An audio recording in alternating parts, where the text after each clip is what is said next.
Hello friends, आज हम लोग डिस्कस करने वाले हैं चैप्टर नंबर 5। और ये चैप्टर नंबर 5 है, इसका नाम है मैग्नेटिज्म। और मैग्नेटिज्म के अंदर तो दो चीज़ें बढ़ेंगी, उनको स्टार्ट करते हैं। सबसे पहले मैग्नेटिज्म है क्या? मैग्नेट है मैग्नेट। देखो, मैग्नेट ना एक टाइप के मटेरियल्स होते हैं जो अदर मैग्नेटिक मटेरियल्स को अट्रैक्ट करते हैं। ठीक है ना, वो मटेरियल जो दूसरे मैग्नेटिक मटेरियल्स को अट्रैक्ट करते हैं, जैसे आयरन हुआ, निकल हुआ, कोबाल्ट हुआ, उनको अपनी ओर अट्रैक्ट करते हैं, उनको बोलते हैं मैग्नेट। ठीक है ना। और ये जो फिनोमिना अट्रैक्शन और रिपल्सन वाला जो फिनोमिना है, इसको बोलते हैं मैग्नेट। ठीक है ना। नेक्स्ट हमारे पास आता है बार मैग्नेट। तो हमारे पास मैग्नेट का एक अच्छा खासा इतिहास है। ठीक है ना। जैसे मैग्नेट जो है वो एक मैग्नीशिया ग्रीक वर्ड है, उससे लेकर के हम लोग आए। ठीक है ना। तो उसमें जो हमारे पास कुछ मटेरियल्स ऐसे हैं जो नेचर में एग्जिस्ट करते हैं, जिनके अंदर स्टार्टिंग से मैग्नेटिक बिहेवियर होता है। ठीक है ना।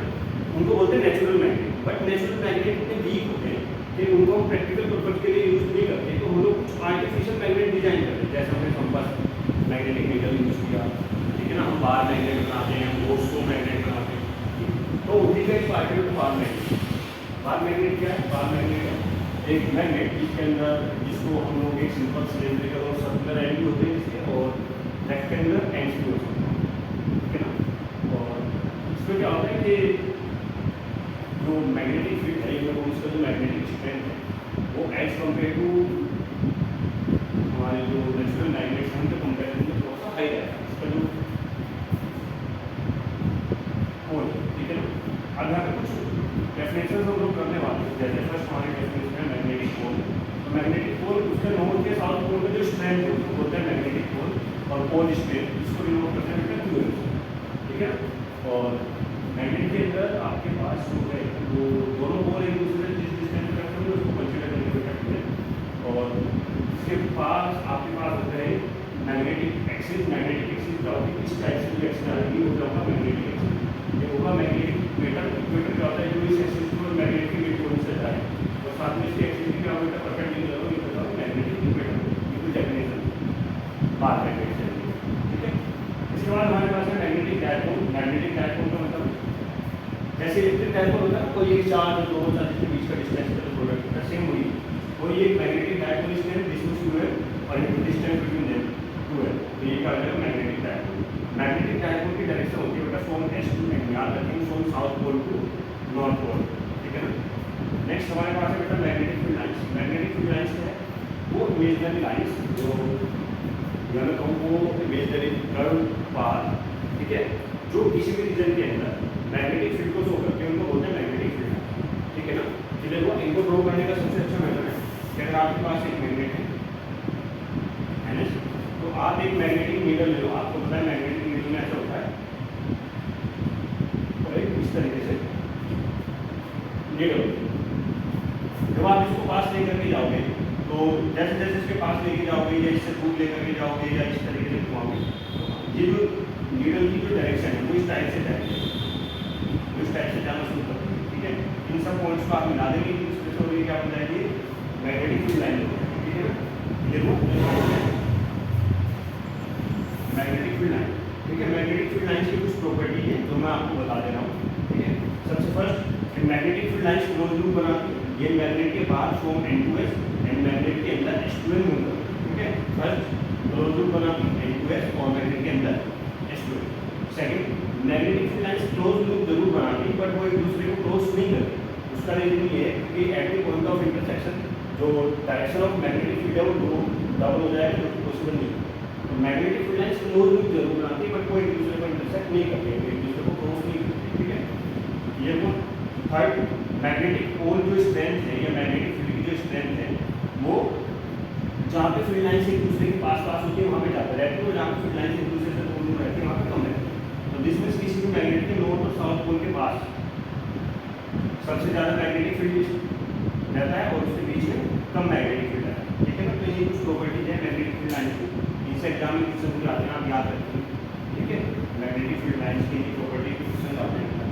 ठीक है। ऐसा जाएगा कि explain why magnetic field lines never cross each other, जो भी करके एक दूसरे को क्रॉस टाइप। ठीक है।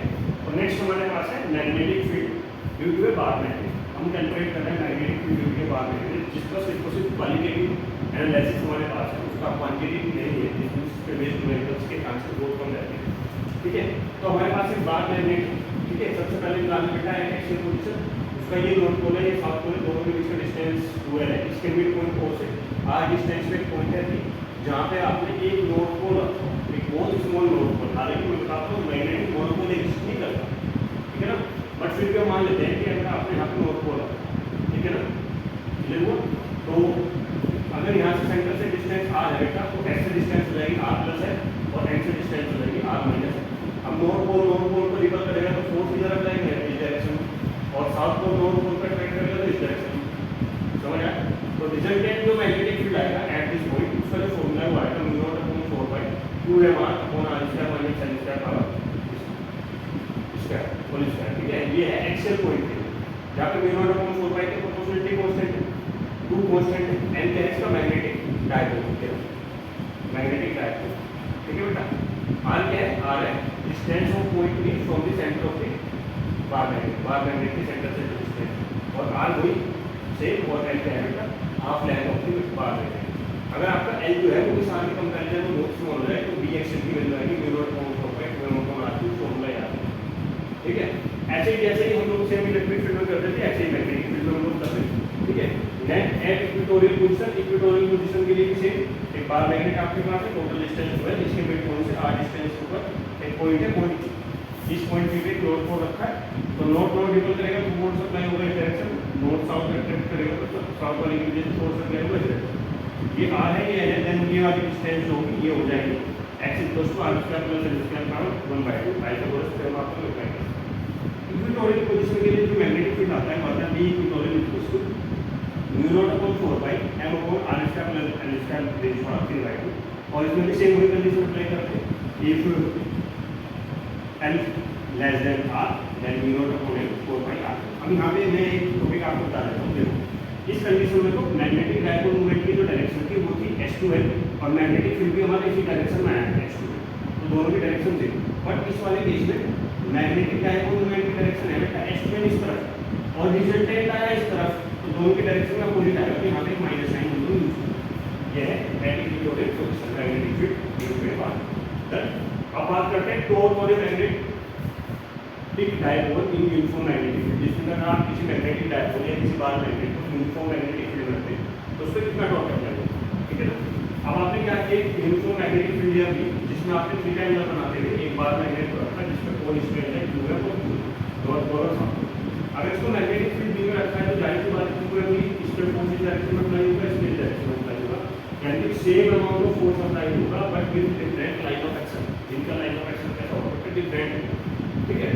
तो टॉर्क की जो वैल्यू आएगी वो आएगी फोर्स इनटू परपेंडिकुलर डिस्टेंस, तो फोर्स कितना है qm इनटू v, और परपेंडिकुलर डिस्टेंस कितनी है 2l sin थीटा, टॉर्क कितना होगा qm इनटू 2l कितना होगा qm इनटू 2l हो गया हमारे पास मैग्नेटिक डायपोल, तो equal to equal to sin theta और torque equal to m cross v। ये क्या आ जाएगा बेटा, ये आ जाएगा टॉर्क वाले magnetic dipole in uniform magnetic field, uniform magnetic field के अंदर कितना टॉर्क अप्लाई होगा, ठीक है। इसके बाद जो हमारे पास टॉपिक है वो है बेटा ये बार मैग्नेट और current carrying solenoid, equivalent of bar magnet, ठीक है, विद करंट कैरिंग सोलेनोइड। ये बार मैग्नेट और करंट कैरिंग सोलेनोइड के बीच क्या है, मतलब उनकी इक्विवेलेंट होते हैं दोनों एक दूसरे की, ठीक है। हमको यही पढ़ना है कि इक्विवेलेंट होते हैं, उनकी कुछ प्रॉपर्टीज हमको जानना, ठीक है। जब हम दोनों क्या करते हैं, दोनों में सिमिलरिटीज देख लेते हैं, ठीक है, दोनों में सिमिलरिटीज देख करके हमें पता लग जाएगा कि हम उसको एक दूसरे की इक्विवेलेंट क्यों रख पाते हैं, ठीक है बेटा।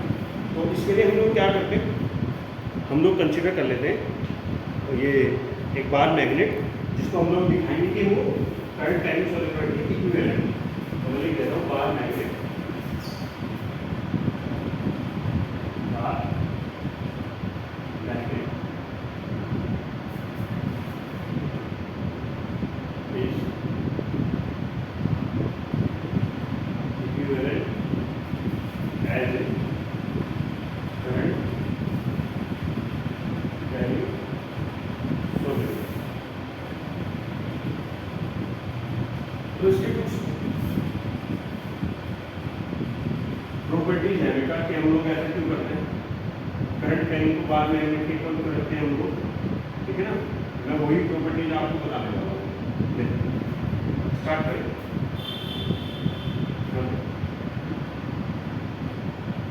चलिए स्टार्ट।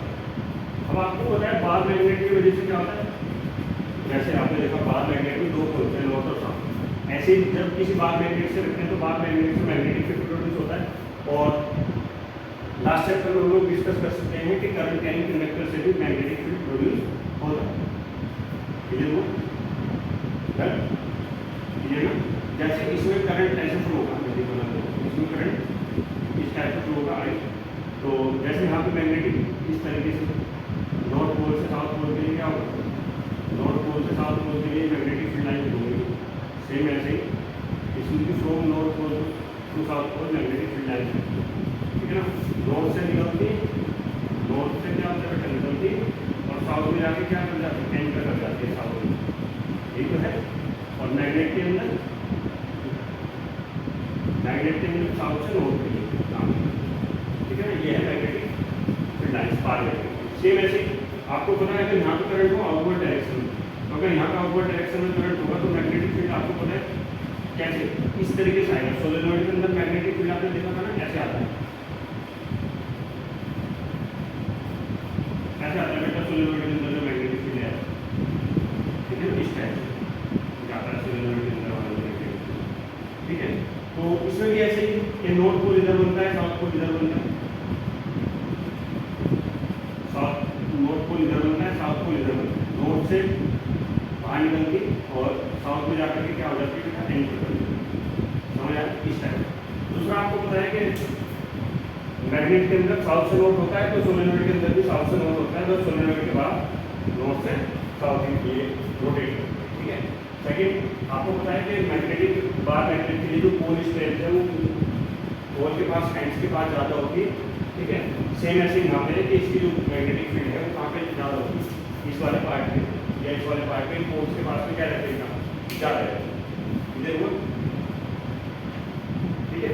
तो ऐसे बहुत सारे हमारे पास स्ट्रक्चर्स हैं, बहुत सारे हमारे पास पॉइंट्स हैं जिनमें अगर हम एक बार मैग्नेट और एक करंट कैरिंग सोलेनॉइड की कंपैरिजन करें तो उस कंपैरिजन से क्लियर हो जाता है कि हम जो है वो बार मैग्नेट को एक करंट कैरिंग सोलेनॉइड की तरीके से ट्रीट कर सकते हैं, ठीक है।